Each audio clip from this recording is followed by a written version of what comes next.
The Workday lawsuit. When obstruction masquerades as efficiency, how an industry built to generate revenue by denying employment became a multi-billion-dollar rejection machine. Hi, my name is Sarah Trimble. I'm the founder and CEO of the Job Applicant Perspective, the first anonymous user reviews for job ads across the U.S. Think about like Yelp in a world of professionally mandated fine dining with no health department and no FDA.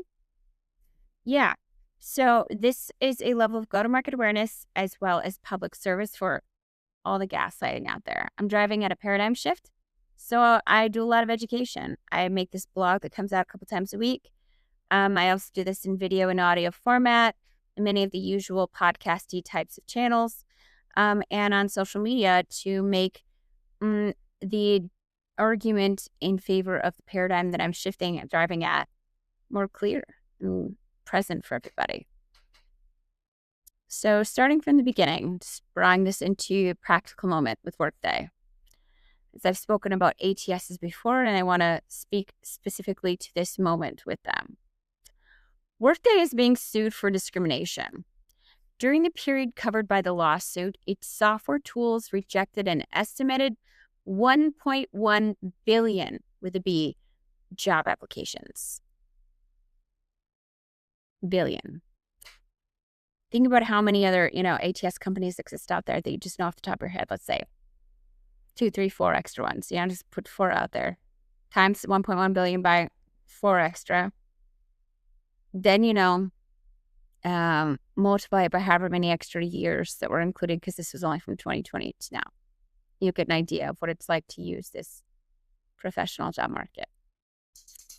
The proposed class could include hundreds of millions of applicants, placing the case among the largest employment discrimination actions ever contemplated in the U.S. Coverage has largely settled on a familiar explanation: AI-biased algorithmic discrimination, systems that, if not carefully implemented, monitored, and maintained, can unintentionally reproduce inequality.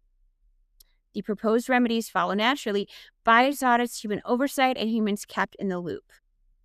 I'm not going to argue against any of those things. Those are all entirely true. And yet this blog post is meant to argue this framing is far too small. The nature of an ATS is in and of itself the collapse of the labor, is the problem.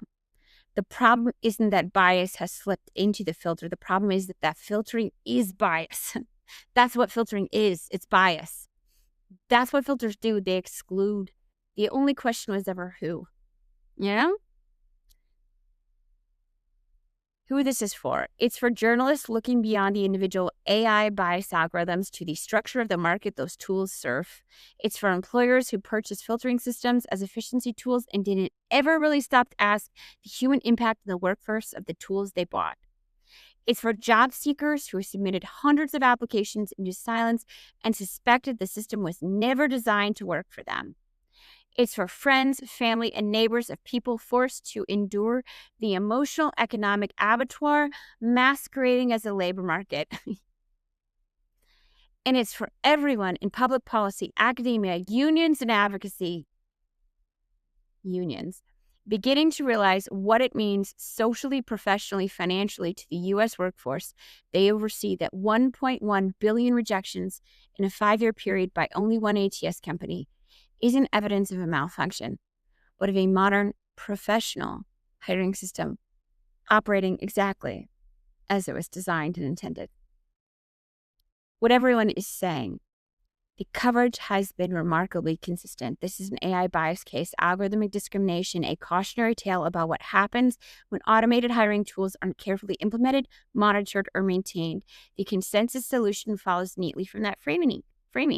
Audit the models, add human oversight, keep a human in the loop, and hold vendors accountable. The story is comforting. It treats the problem as calibration, a fixable mistake, a system that mostly works but needs tuning. It isn't what a filter actually is. A filter is a rejection machine. Filtering is not matching. Filtering in a matching marketplace like they're doing here would always create Nash's non-convergence equilibrium. It would always create Akerlof's lemons. That's what it would do. Filtering is not matching. A filtering is a rejection machine. That's the profit stream. Its job is to say no at scale, to introduce friction at scale, and sell that friction as efficiency. A system like this does not profit when people get hired. It profits when large numbers of people do not get hired. The longer applicants stay in the system, submitting, waiting, reapplying, the more value the filter produces. A 10% pass-through rate is not selectivity. It's a 90% friction rate. It's market failure by any other standard. Six Sigma would be horrified. That's not matching. That's obstruction, industrialized. In a healthy market, a no contains information. It tells you your price is too high, your quality is too low, or your offer is misaligned. In the filtering market, your silence is the product. That's what job seekers purchase with all of their effort, is silence. Opacity doesn't just confuse the users who drive its revenue unpaid. It communicates that they were not worth consideration at all, without ever having to acknowledge that judgment. This is distributed irresponsibility sold as professionalism. Trust theater, not trust. Credibility and transparency are carefully cultivated for the people who write checks while being systematically denied to the people whose time, energy, and labor generate all the revenue. Workday is an excellent example of this, why it's so profitable to be nice to employers, because then it means you don't have to be nice to job seekers, and it's so much profitable that way. The job seeker experience described in the Workday lawsuit reveals something even more incriminating: how profitable it is to extract value from a population that you were never required to serve. Job seekers generate the data, the volume, and the legitimacy that makes the system valuable without receiving any of the protections, feedback, or accountability normally owed to revenue generators. They're not even choosing it. They don't know what they're choosing because it's all white labeled. White labeling ensures that what might have remained a distrusted vendor practice will have metastasized into market-wide condition when the entire workforce is forced to navigate without any trust mechanisms at all. Think about it this way, if you haven't thought about it. What if Chipotle, all taco restaurants were white labeled? So nobody knew that it was Chipotle that was causing the problem. A few years ago. I forgot how long it was ago. Yeah? But everybody needed to go to Mexican restaurants in order to get food at all. You would have a market operating without trust, a billion people operating without trust. That's what the labor market is. And that's only if you're thinking between 2020 and now. Totally ignoring all the ghost jobs that have been described in the evergreen roles that are openly documented for many years. White labeling ensures that what might have been a distrusted vendor is an entire market-wide condition. A matching system creates value when the market clears. A filtering system creates value when there's always a line at the door to justify its existence. These incentives are structurally opposite. Economists, you know this. You know this. You know this. And for the record, in what version of reality was digitized deference equivalent to digitized trust? We have never run a market on deference before until now. It's surprising how it doesn't work. What Workday is actually selling, not efficiency, not matching, not hiring. Workday sells exclusivity. That's what it does. The feeling of being the kind of company important enough to need protection from the flood of people trying to get in. In that model, the crowd at the door isn't a failure of the system. The crowd is the system. Their volume, their inelastic participation, their inability to opt out, that's what makes the exclusivity feel real. Workday is used by over 11,000 organizations worldwide and markets itself as helping companies elevate their people and move their business forward forever. Just for the record, I would like to state that 11,000 different employers hired someone to unemploy Americans or other people, hired someone to unemploy people at scale, to generate revenue, have them unpaid generate revenue for a company that would keep them unemployed. And they were cool with it.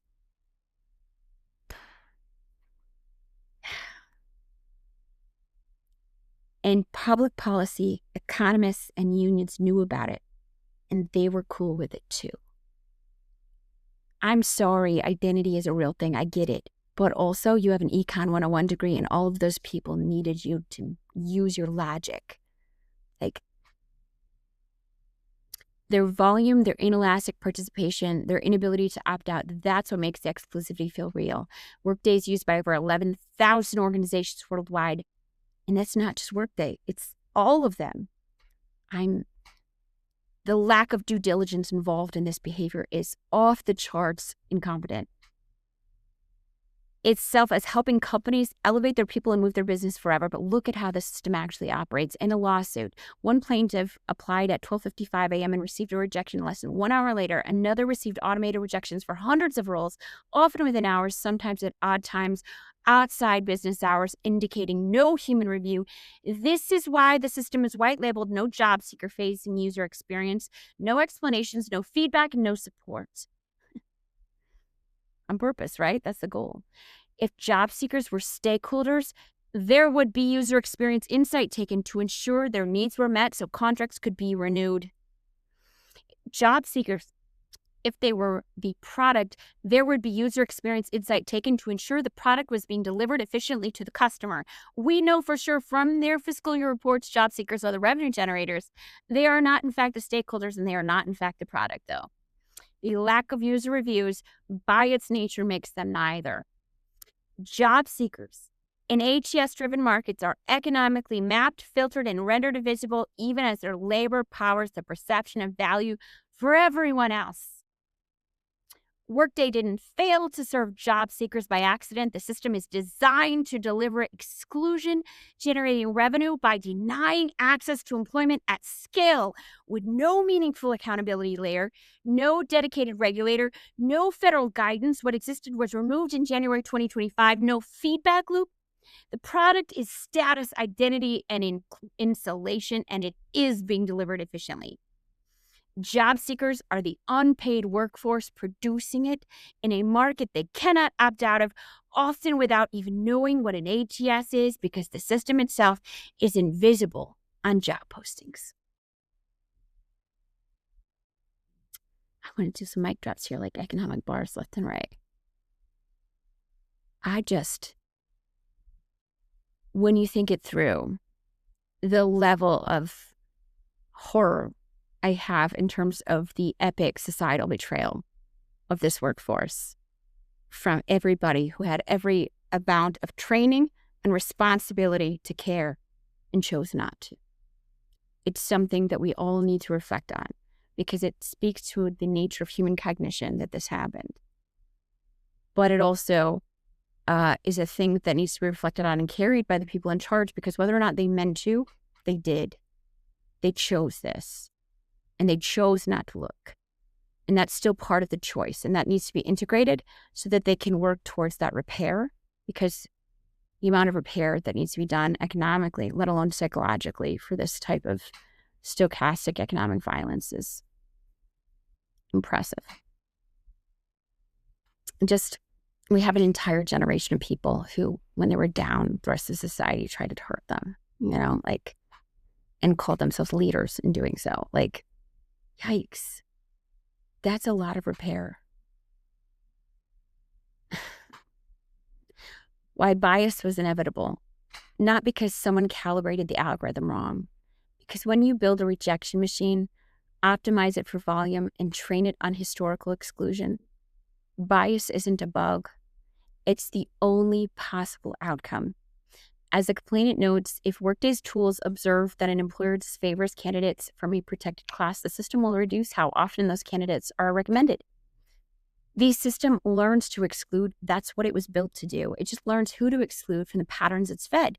You cannot audit your way out of that. You cannot oversight your way out of it. The architecture is the problem. In general, before we get to the algorithms, we have to get to the fact that what are we doing with the filtering mechanism in here in the first place?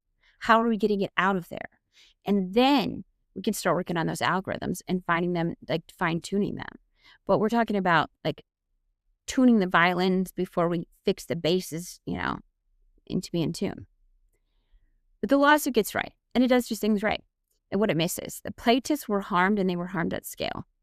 I say that, if you've already decided that the people licking watches can't be trusted, you never realize when you're creating a Radium Girl situation at scale, right? The court recognized something important. The injury wasn't rejection, but being denied the right to compete on equal footing. That matters. But the dominant framing, the AI was biased, still treats this as a technical error, something audits, oversight, and better monitoring can fix. They cannot. Workday is not an outlier. No. They're one of... It's the logical endpoint of an industry that has spent decades selling employers the feeling of exclusivity, using large-scale applicant exclusion as proof that the system is working, using large-scale unemployment of the U.S. population as proof that they did a good job. The real question isn't whether the filter was biased. The question is why we built a talent market out of obstruction machines and then called it efficiency. Why we allowed an industry to flourish that profited from unemploying the very Americans whose unpaid time drove their revenue in a market they could not opt out of, while white labeling its presence so they could not choose job ads that did not include it. In general, I come from systems theory into economics. So I would say this to the economists, I like your field. I think you have lovely principles here. I love first principles. You have lovely first principles. Stop abusing them. When your online labor market would make William Jevons, John Nash, and George Akerlof roll over in their graves, as well as be equivalent to shredding Rochen's role. You got some thinking to do. And I get that cognitively it's hard to see that because of the nature of professionalism, but also some of this should have alerted people, and people were paid to do this.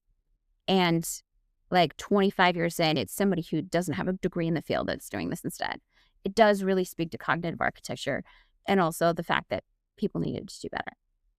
Check the research. General economic theory. Akerlof, the market for lemons. I put them in there. He's again the market. It's good. It's good stuff.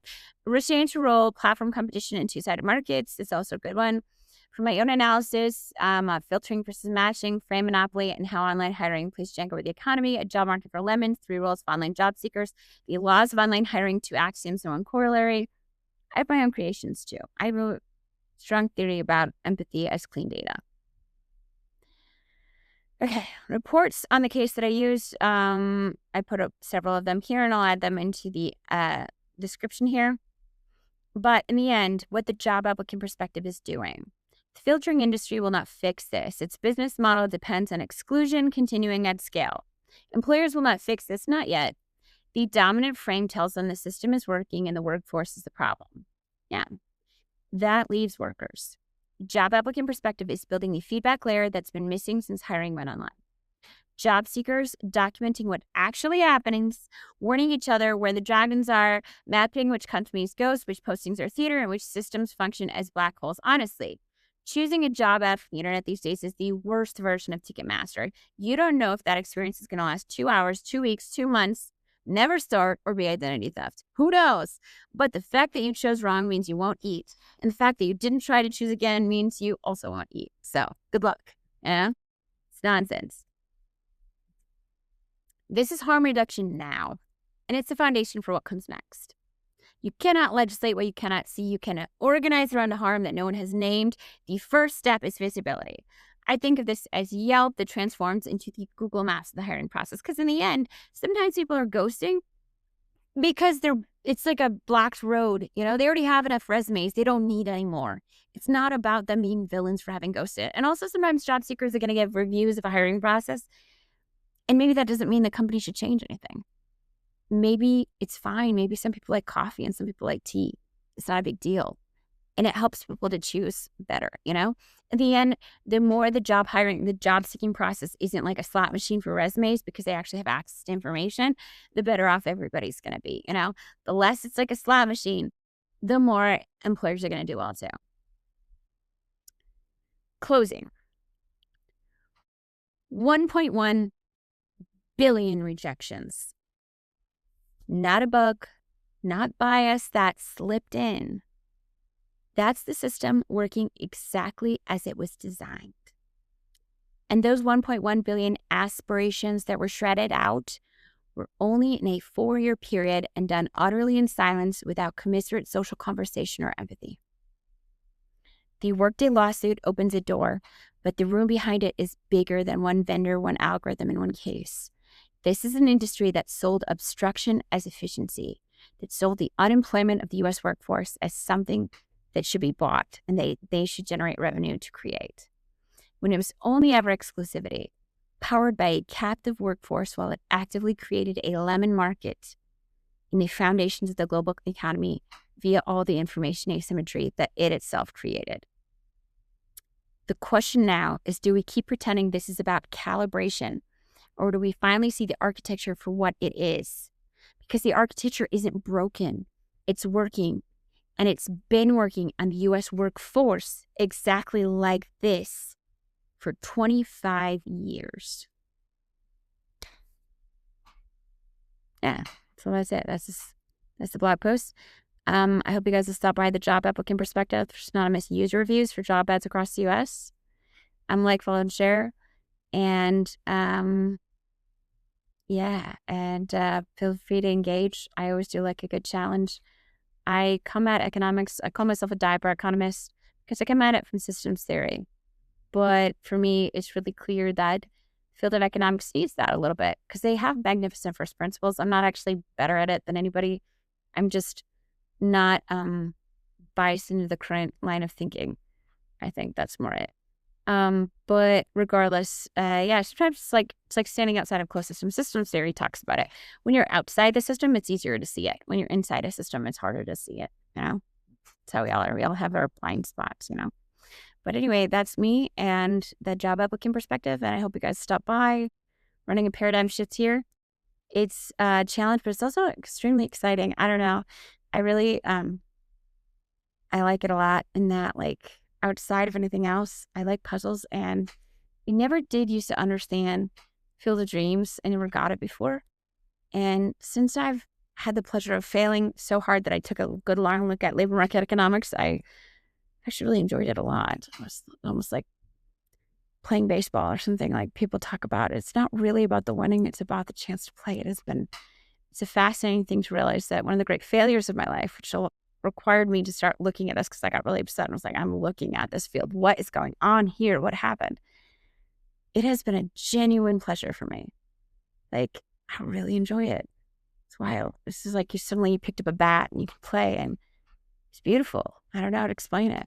I found a thing. This is my thing, Anyway, but I mean to say that you have a good field economics, so please stop abusing your first principles, because legit though, George Akerlof, John Nash, and William Jennings would be rolling over in their graves. And that's a thing to think on, Work to be done. But anyway, though, it sounds kind of like the game is afoot. So it's really quite fun. It's a fun thing to do. All right. Have a good one, everybody. Please be kind to each other. Thank you.